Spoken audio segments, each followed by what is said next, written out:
자, 한 주간 잘 지내셨죠? 예, 많이 피곤한 시간 같은데, 자, 우리 스트레칭 한번 할까요? 스트레칭? 제가 반팔 입고 나와서 스트레칭 하기가 참 민망해요. 혹시나.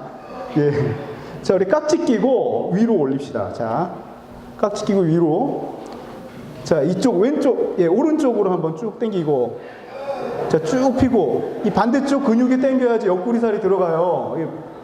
자, 왼쪽으로 쭉. 위로 쭉. 여기서 풀면 여기 근육이 안 쓰게. 위로 쭉. 그렇죠. 끝까지. 예, 됐습니다. 잠 좀 풀리죠? 자, 우리가 지난주부터 우리 청년부가 신명기를 읽고 있습니다. 이 신명기는 이스라엘 백성들이 가나안 땅에 들어가기 직전에 모세가 설교 3편과 결론부 1편, 총 4편의 글로 마치 유언장처럼 쓴 글이 신명기입니다. 자, 그래서 이 설교문이 3편이나 들어가기 때문에 모세 오경 중에서 가장 읽을 때 졸리는, 가장 피곤한 게 또 이 신명기 부분이기도 합니다. 자, 그렇다면 오늘 본문으로 들어가서 한번 생각해 봅시다. 만약에 이스라엘 백성들이 가나안까지 가는데 40년이 걸린다는 시간을 알았다면 과연 이스라엘 백성들이 순순히 출애굽을 했겠는가? 만약에 내가 지금 안산 땅을 벗어나서 하나님께서 명령하시는 땅까지 가야 되는데 길에서 40년 걸린다면 과연 이렇게 쉽게 이 결정을 내릴 수 있을까?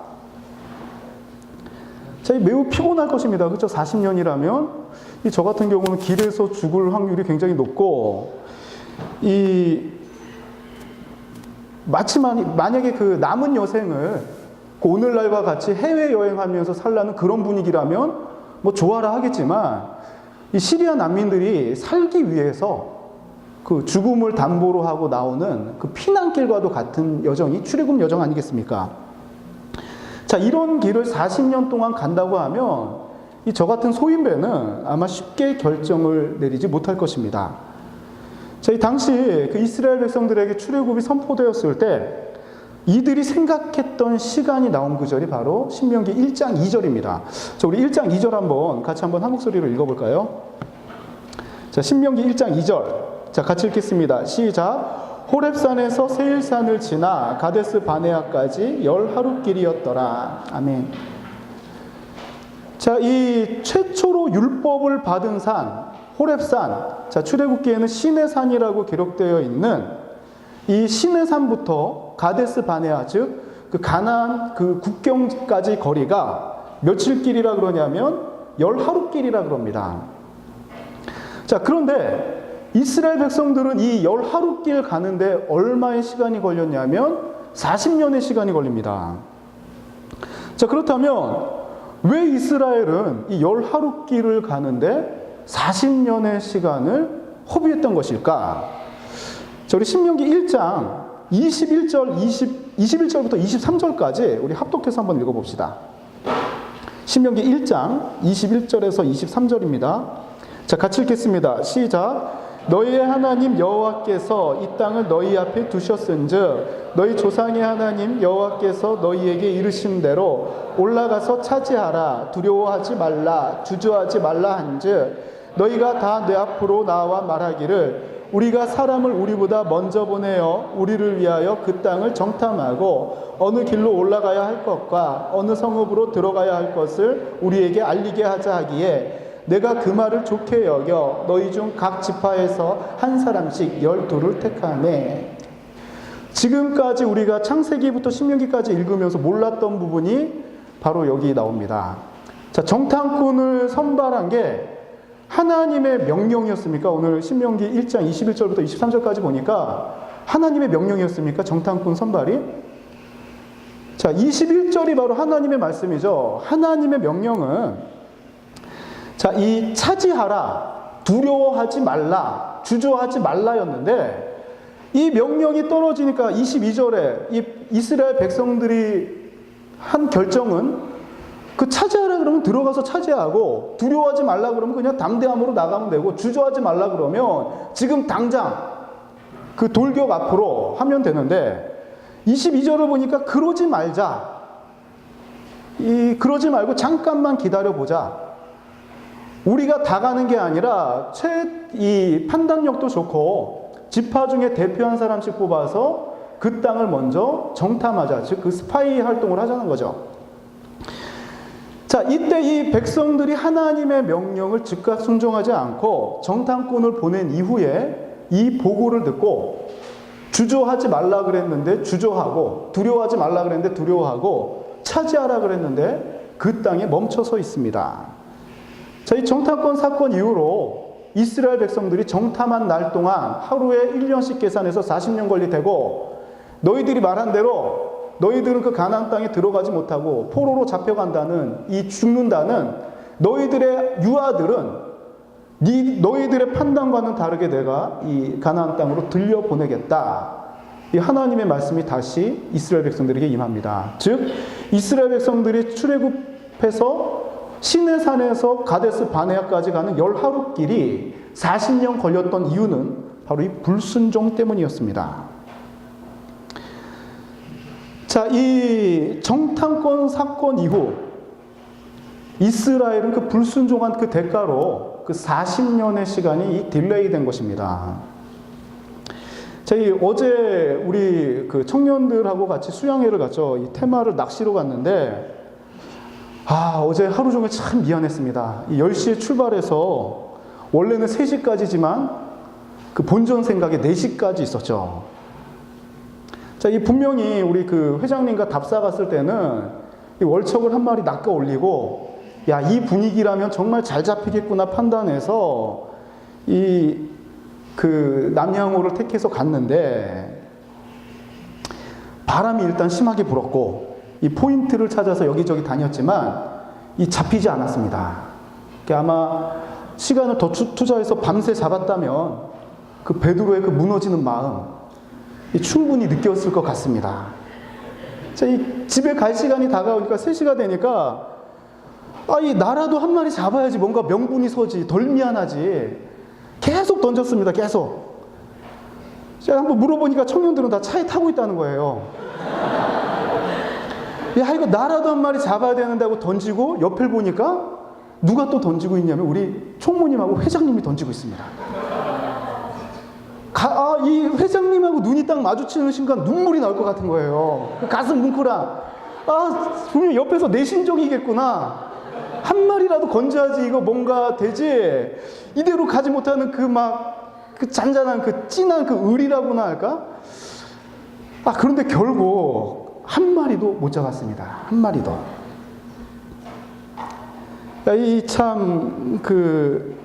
우리 손에 이 베스는 없었지만 함께 고생하면서 느낄 수 있었던 그 베스 이상의 그 의리, 함께 했다는 그 시간, 그리고 그 찐득한 그 감정, 아무 데서나 얻을 수 없는 거 아닙니까?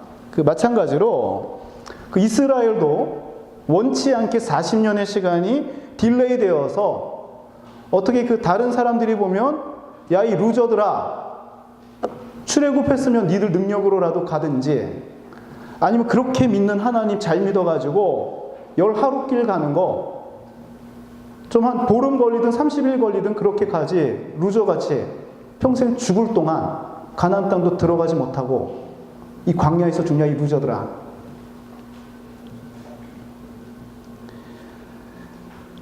어떻게 보면 실패자들 아닙니까? 실패자. 그쵸? 다 버리고 왔는데 내 삶의 터전, 그동안 읽었던 내 사업체 내려놓고 적성에 맞는 직장 내려놓고 계급장 다 떼고 군대말로 하나님 말씀 순종하면서 가다가 100% 순종하면 몰라도, 즉각적인 순종하면 몰라도 이 말씀 맞을까 틀릴까? 내가 선택한 이 믿음의 길이 진짜 맞는 길인가? 옆에 이방민족처럼 전쟁 잘하고 판단 제대로 해서 내 스펙과 내 능력으로 가는 게 더 정확한 거 아닌가? 하나님의 말씀 잠깐 보류해도 되지 않겠나? 이렇게 하다 지금 루저가 된 것 아닙니까?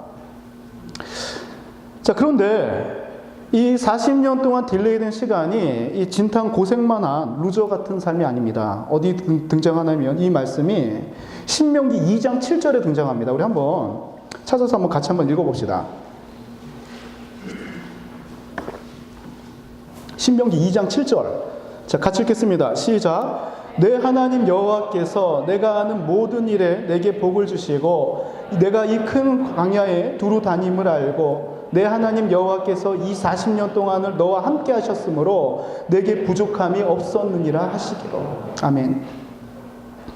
세상에서 보기에는 거할 곳이 분명치 않아서 이리저리 유랑하는 민족, 루저 같은 민족, 전쟁도 제대로 못하고 도망다니는 이 루저 같은 민족으로 보였을지라도 광야같이 험악한 곳에서도 이스라엘이 하나님과 동행할 때 이 그들이 하는 모든 일에 복을 주시고, 먼저 선언을 하죠. 그들이 하는 일에 모든 일에 복을 주시고 부족함이 없도록 하나님께서 충만으로 채워주셨다는 것입니다. 사람들 판단에는, 사람들 시선에는 분명히 실패한 루저들인데 이들의 삶 속에 들어가 보니까 하나님의 동행하심과 복받은 삶, 축복받은 삶, 부족함 없이 충만함으로 채워주시는 삶이 바로 이 이스라엘 루저 민족의 삶이었던 것입니다. 자, 어떻게 보면 가나안에 사는 이방 민족들보다도 가나안 변방에서 이리저리 들어갈 수 없어서 돌아다니는 이스라엘 백성들, 세상적인 관점으로는 형편없어 보이나, 자, 따라합시다. 내 하나님 여호와께서 이 40년 동안 너와 함께 하셨으므로 내게 부족함이 없었느니라. 이 다 갖춘 무신론자보다도 아무것도 없는 신앙인이 더 축복받은 존재라는 것입니다. 자, 우리들의 모습 어떻습니까?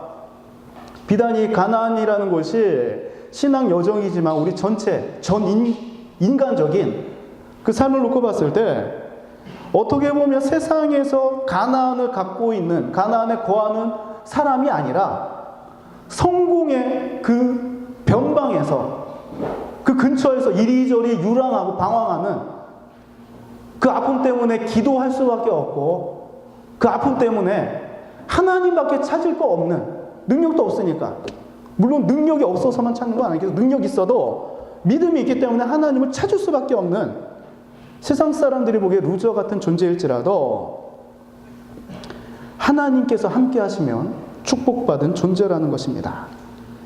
자, 다시 오늘 본문으로 돌아가서 이 설교를 요약하겠습니다. 많이 피곤한 시간이라 좀 짧게 마칠게요. 자, 이 순종하면 11일 길입니다. 불순종하면 그 대가가 40년입니다. 이 불순종의 결과라는 게 굉장히 참담하고 굉장히 비참한 삶이라는 것은 말씀을 통해서 계속 강조되고 우리의 믿음 가운데 이거는 이미 알고 있는 사실입니다. 이 순종할 때는 천국이고 불순종하면 지옥이라는 거 우리가 어려서부터 주일학교 때부터 들은 말 아닙니까? 그런데 머리로는 이해를 하는데 삶의 현장에서는 불순종해도 용서해 주시겠지 이런 안일한 이런 마음이 저한테도 조금씩 나타납니다. 하지만 이 분명한 것은 내 상황이 어떠하든지 간에 내가 예수 믿고 주님과 동행할 때 지금 내가 딜레이 되고 있는 시간, 이 11일 길을 갖다가 이 즉각적인 순종을 해서 11일 동안 갈 길을 갖다가 내가 잠깐 실수로 딜레이 되어 가지고 40년 늦춰질지라도, 비록 늦춰질지라도 하나님을 놓지 않으면, 즉 하나님과 동행하면 내 삶은 축복받은 삶이라는 것입니다. 첫 번째 가장 좋은 거, 즉각 순종해서 열 하루 만에 가나안 땅에 들어가는 것이 가장 좋고, 두 번째 좋은 거, 실수하였더라도 하나님께서 기회 주실 때 빨리빨리 돌이키는 게 두 번째로 좋고, 이 첫 번째든 두 번째든 간에 이 10년 가운데 하나님이 거하고 예수 그리스도라는 이름이 선명하다면 우리는 축복받은 존재라는 것입니다. 이왕이면 이 즉각 순종하는 우리 세빛 청년회가 되길 원합니다. 혹시나 내 삶이 지금 당장 내 감정, 그리고 내 자존심, 그리고 내 상황이 연약하여서 이 실수해서 딜레이된 상태라면 빨리빨리 돌아오는 우리 세빛 청년회가 되길 원합니다.